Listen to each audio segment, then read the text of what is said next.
Open open மேலே. Hello sir, TV எடுத்துட்டு போனீங்கல்ல, நான் கடையிலேருந்து பேசுகிறேன். ஒரு நிமிஷம் கடைக்கு வர முடியுமா சார்? ஃபோன் எடுத்துட்டு. ஆமாம் சார், கடைக்கு வந்து இந்த நம்பர் கூப்பிடுங்க, நான் வந்துடுறேன். ஓகே, எப்போ வரீங்க சார்? எவ்வளோ நேரம் ஆகும்? ஓகே சார், ஒரு ஓடிபி மட்டும் போடணும் சார். जी कैमरा क्वालिटी अच्छा. சரி சரி, வாங்க வந்துட்டு கூப்பிடுங்க. நீ வாங்க, இல்லைன்னா அந்த லோன் தான் இல்லை, கேஷ் எல்லாம் கொடுத்துருங்க.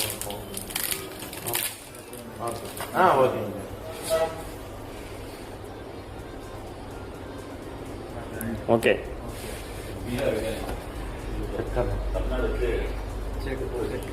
ஓகே.